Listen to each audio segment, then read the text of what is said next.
Friends, நான் இன்னைக்கு வந்து என்ஜினியரிங் டிசைன் அண்ட் சிமுலேஷன் பற்றி உங்களுக்கு நான் சொல்ல போகிறேன். ஸோ இங்கே வந்து என்ஜினியர்னா யாருன்னு பார்க்க போகிறோம். என்ஜினியர் தான் the person who invents new things and improves the existing things. அதாவது நமக்கு வந்து என்ஜினியர்ஸ்னால் வந்து ஒரு சயின்டிஸ்ட் மாதிரி. அவங்க வந்து புதுசு புதுசாக திங்ஸ் எல்லாம் உருவாக்குவாங்க. நமக்கு இப்போது கிளாக் இல்லைன்னா எவ்வளோ கஷ்டமாக இருக்கும். பழைய காலத்தில் கிளாக் இல்லை, என்ஜினியர்ஸ் தான் உருவாக்குனாங்க. அவங்களுக்கு வந்து முதல்ல அவங்களுக்கு வந்து வரதே ஐடியானால தான் அவங்களால எல்லாமே கண்டுபிடிக்க முடியுது. ஸோ அவங்க வந்து இந்த மாதிரி நியூ திங்ஸை மட்டும் அவங்க கண்டுபிடிக்க மாட்டாங்க. பழைய திங்ஸ்லையும் எக்ஸ்ட்ரா இது போடுவாங்க. ஸோ ஃபஸ்ட்டு வந்து பட்டன் ஃபோன் இருந்தது. இப்போ பட்டன் ஃபோனாக அவங்க வந்து ஸ்மார்ட் ஃபோனாக உருவாக்குனாங்க. கரெக்டாக அந்த இப்படி சுற்றுற மாதிரி ஃபோனு.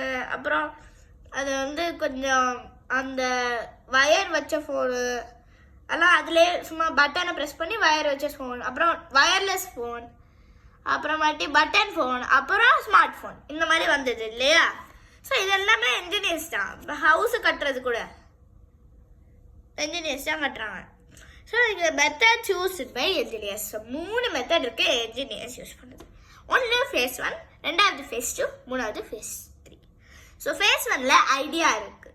ஃபஸ்ட்டு வேணா ஐடியா, செகண்ட் வேணா பிளான், தேர்ட் வேணா டீட்டெயில் ஆர் மெட்டீரியல்ஸ். ஸோ என்னோட ஐடியா வந்து எனக்கு வந்து ஃபஸ்ட்டு நானாக ஒரு என்ஜினியர்னு வச்சுக்கோங்க. நம்ம எல்லாருமே இங்கே என்ஜினியர்ஸ் தான். ஸோ நம்ம ஒரு என்ஜினியர்னு வச்சுக்கிட்டோம்னா எனக்கு வந்து நான் வெளியில் ஒரு வாக்கிங் போகிறேன். அப்போ எனக்கு ஒரு வீட்டில் வந்து அழகாக பூ பூத்துருக்கு. அந்த பூ பார்த்துட்டு சரி எனக்கும் அந்த பூ வேணும் அப்படின்னு சொல்லிட்டு நான் நர்சரிக்கு போய் இந்த பூவை வாங்கிட்டு வந்து வீட்டில் வச்சா ஒரு சீசன் பூக்குது, ஒரு சீசன் பூக்காம போயிடுது.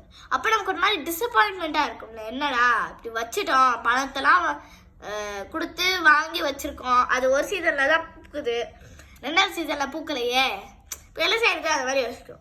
ஸோ நான் வந்து ஒரு பிளான் போடுறேன். அதுக்கு என்னன்னா எனக்கு டாமினோஸ் விளையாட பிடிக்கும். நான் வந்து என் டாமினோஸை கார்டனில் செட்டப் பண்ண போகிறேன்.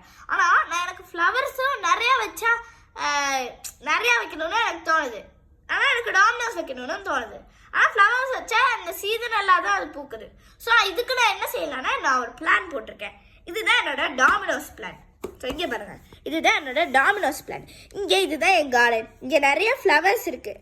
நான் வந்து இது என்னோட டாமினோஸில் நான் வந்து ஃப்ளவர் மாதிரி பிரிண்ட் பண்ணி வைக்க போகிறேன் என் கார்டனில்.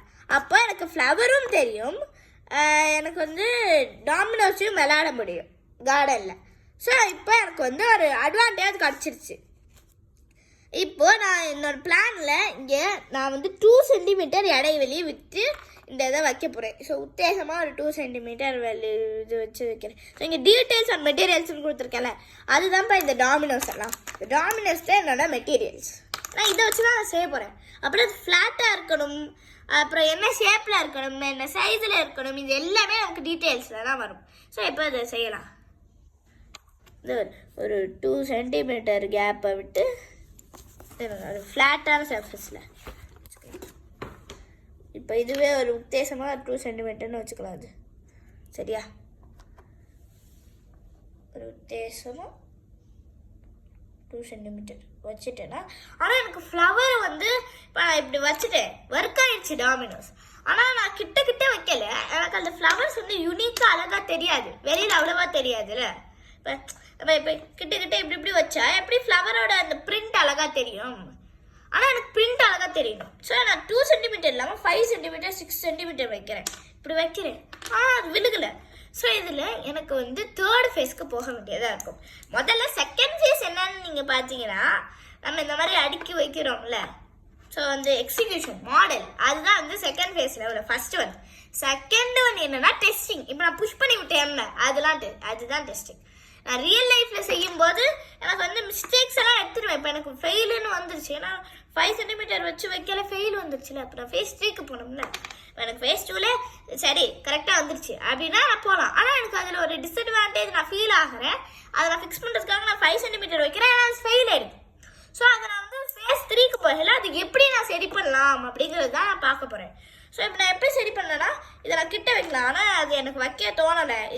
இதோட டாமினஸோட ஹைட்டை தான் நான் கூட்டலாம். ஸோ நான் வந்து ஹைட்டை கூட்டுற டாமினஸ் இல்லை. ஸோ நான் வந்து இப்படி வச்சு செய்யல வந்துச்சு. ஸோ டாமினோஸ் இருக்காதுல ஹைட்டு தானே பிரச்சனை. ரியல் லைஃப்ல நான் பிரிண்ட் பண்ணல, நான் வந்து அதை வந்து கொஞ்சம் நீளமாக பிரிண்ட் பண்ணிக்கிறேன். இப்போ சிமுலேஷன்னா என்னன்னு பார்க்குறேன். ஏன்னா இந்த இதோட பேர் வந்து என்ஜினியரிங் டிசைன் அண்ட் சிமுலேஷன் தானே. ஸோ சிமுலேஷன்னா நமக்கு வந்து இப்போ இந்த டாமினோஸ்லாம் நான் வாங்கி வச்சு செய்யறேன், இதுக்கு ஒரு பணம் வேஸ்ட் ஆகுது. அப்புறம் அதை இப்படி செஞ்சு திருப்பி வச்சா திரும்பி அடுக்கி வைக்கணும். ஆனால் நான் சிமுலேஷனில் செஞ்சேன்னா எனக்கு எந்த பணமும் வேணாம். எனக்கு சைஸை நான் வேணுங்கிற அளவு இன்க்ரீஸ் பண்ணிக்கலாம், வேணுங்கிற அளவு ஷார்ட் டைம் பண்ணிக்கலாம், வேணுங்கிற அளவு நீளமாக்கிக்கலாம், எல்லாமே நான் செஞ்சுக்கலாம். ப்ளஸ் அதை வந்து இந்த மாதிரி வச்சுட்டு இது வச்சுன்னா நான் அண்டு செஞ்சுக்கலாம். அண்டு செஞ்சு திரும்பி மேலே வந்துடும், விழுந்தது திரும்பியும் மேலே வந்துடும்ல. ஸோ அது வந்து நமக்கு ஒரு அட்வான்டேஜ் தான். இன்னைக்கு நம்ம அந்த டாப்பிக்கில் டாமினோஸ் பற்றி பார்த்துருக்கோம். நம்ம நெக்ஸ்ட் வீடியோவில் வேறு எது பார்க்கலாம். பாய்.